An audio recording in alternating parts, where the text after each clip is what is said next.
Hello दोस्तों, कैसे हैं आप सभी का ही हार्दिक स्वागत, हार्दिक अभिनंदन करती हूँ मैं प्रीति मंडियाल, इंडिया के सबसे पहले पॉकेट फ्रेंडली चैनल और आप पॉकेट पढ़ाई पर। तो सबसे पहले ना वीडियो को अभी ही लाइक कर दो, क्योंकि बिलीव मी आज का सेशन भी झकास रहने वाला है। और चैनल प्रीति मंडियाल पॉकेट पढ़ाई को सब्सक्राइब कर लो, आपका अपना चैनल है।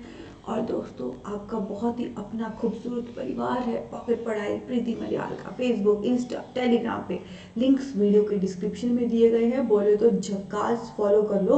और क्या आप आने वाले किसी भी नेट, किसी भी स्टेट के सेट, एमपी, राजस्थान या एमफिल पीएचडी की तैयारी करना चाहते हैं एंट्रेंस की, और आप चाहते हैं कि इंडिया का सबसे बेस्ट कंटेंट आपको मिले, वो भी सबसे सस्ता, सबसे पॉकेट फ्रेंडली रेट पे, सच्ची को, तो ना ये पॉकेट फ्रेंडली ऐप है। इसका लिंक ना मैंने इस वीडियो के डिस्क्रिप्शन में दिया है, वहाँ पे उसे डाउनलोड कर लो। माइंड ब्लोइंग कोर्सेज आपका वहाँ वेट कर रहे हैं, वहाँ पे मुझे मैसेज कर लो, मैं आपको खुद अच्छे से गाइड करूँगी, मेरी टीम आपको अच्छे से गाइड करेगी।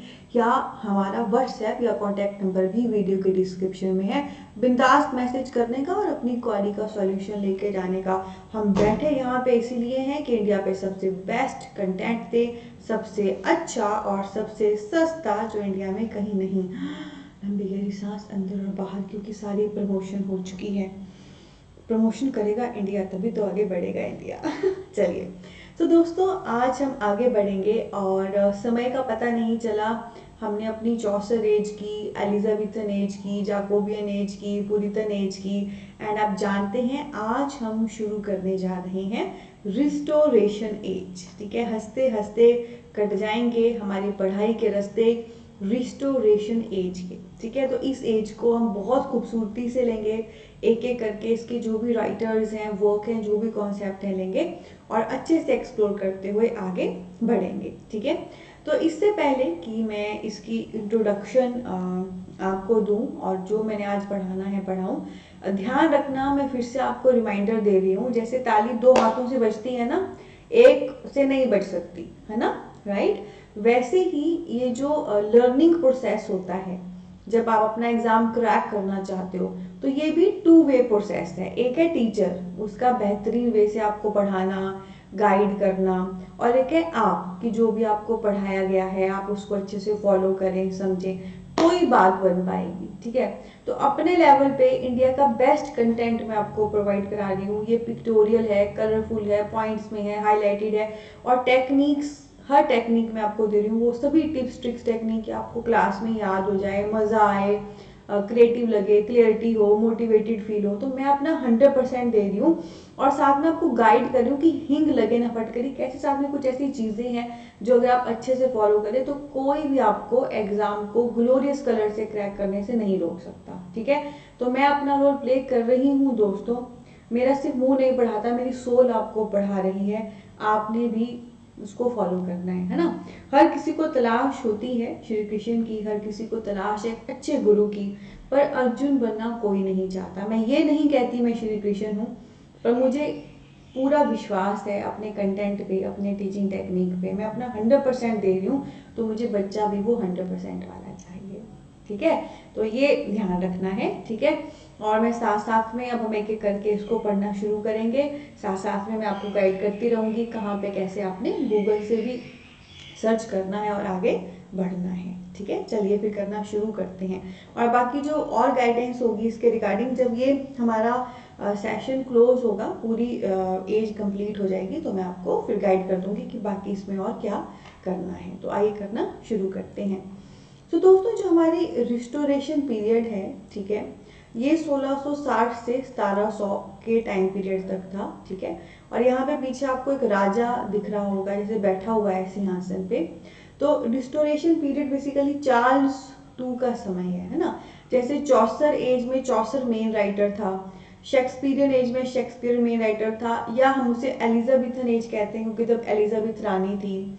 जाकोबियन में जेम्स टू राजा था। पुरितन एज की खासियत थी रिलीजियस रिजिडनेस थी।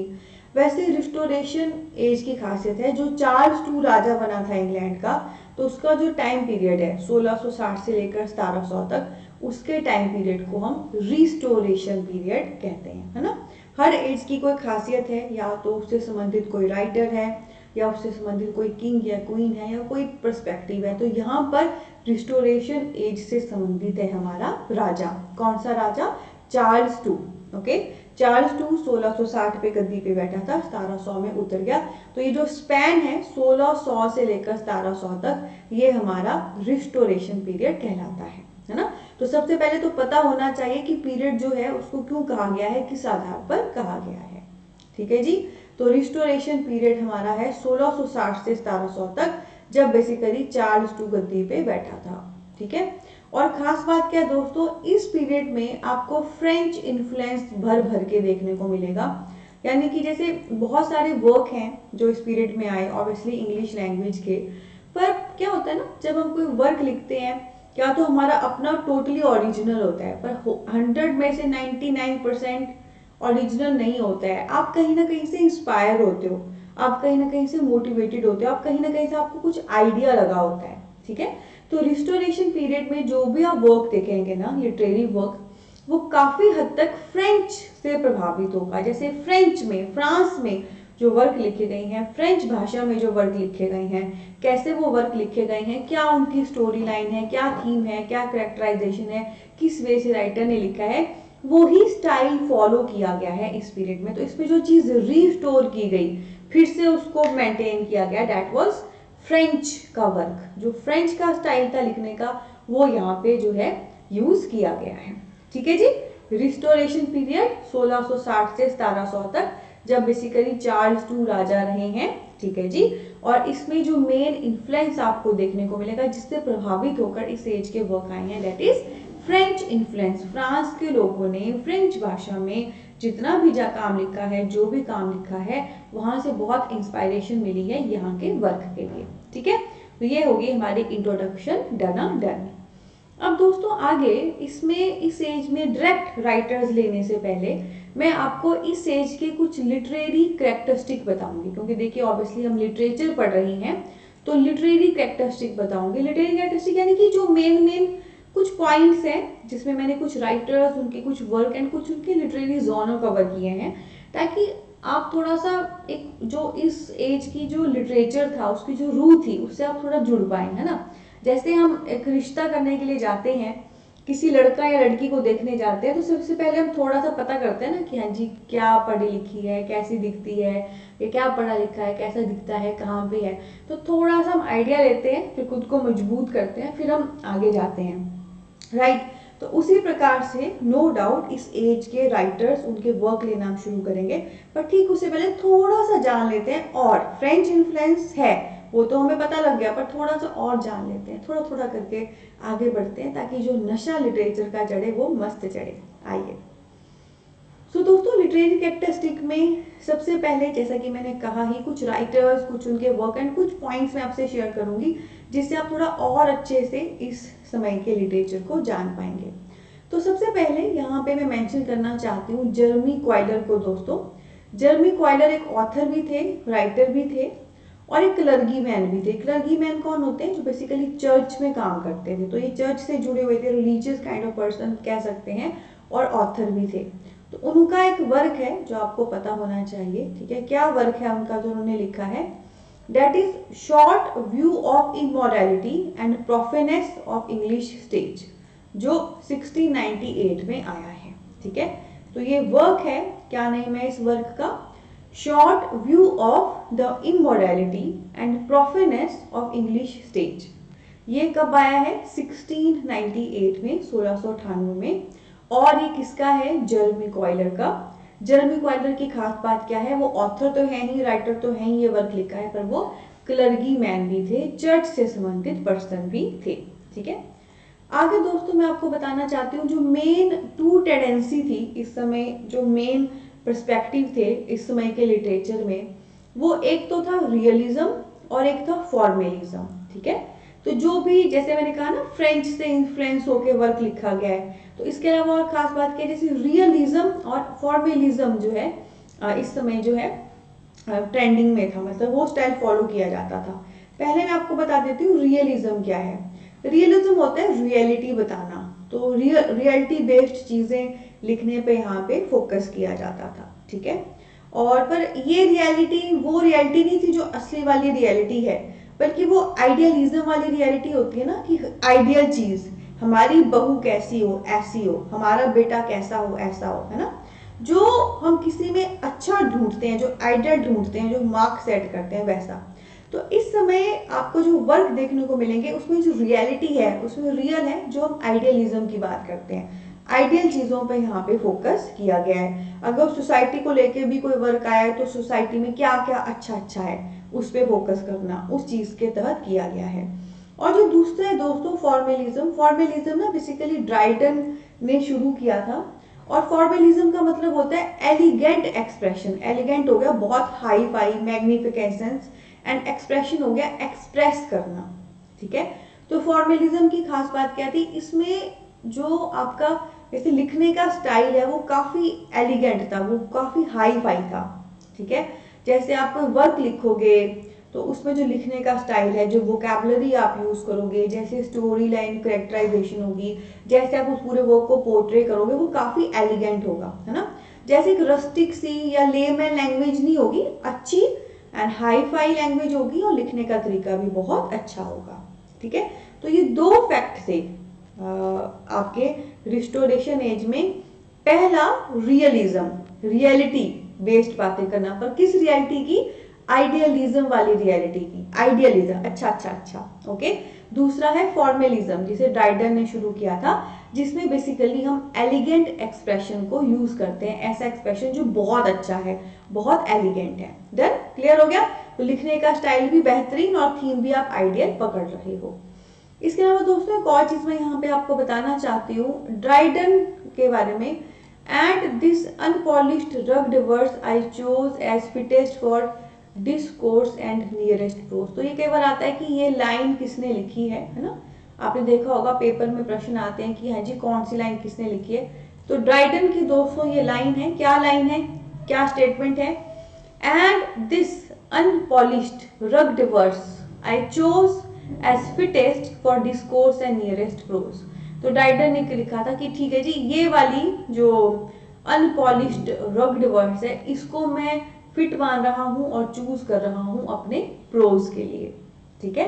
तो जो ऊपर मैंने बताया फॉर्मेलिज्म ड्राइडन से जुड़ा है, जिसमें हम एलिगेंट एक्सप्रेशन यूज करते हैं, एक हाई फाई लैंग्वेज यूज करते हैं, पर ड्राइडन ने कहा इसे अनपॉलिश्ड रग्ड वर्ड्स है ना।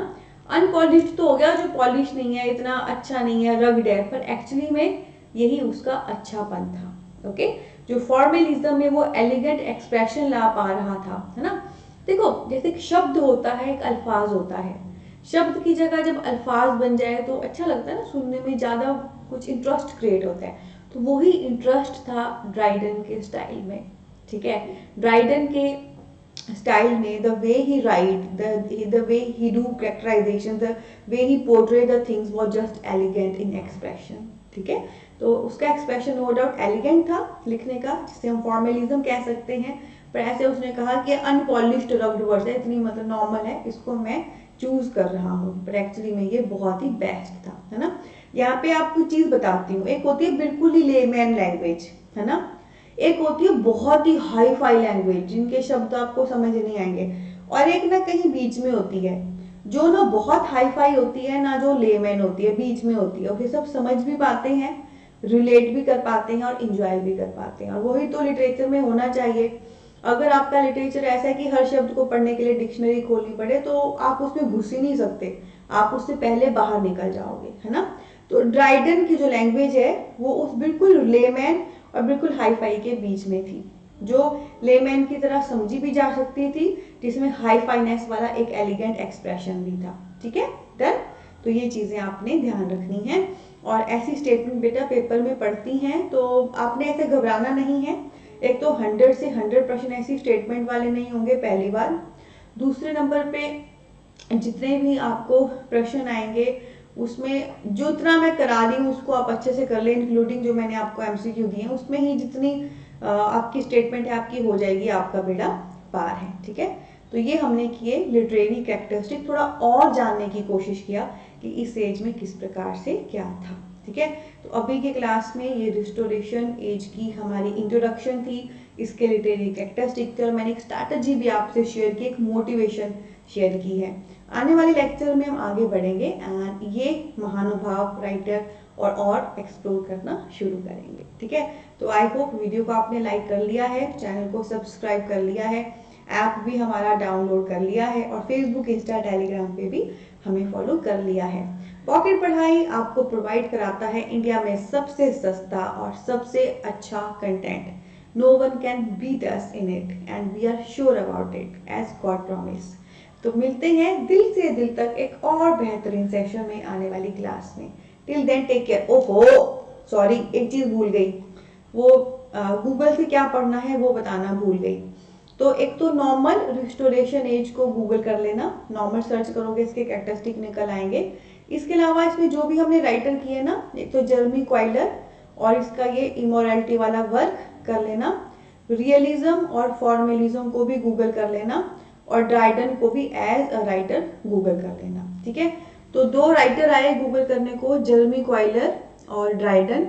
एक वर्क आया गूगल करने को जर्मी क्वाइलर का, ये short view of immorality and profaneness of English stage वाला, और दो आपको लिटरेरी कॉन्सेप्ट आए, रियलिज्म एंड फॉर्मलिज्म।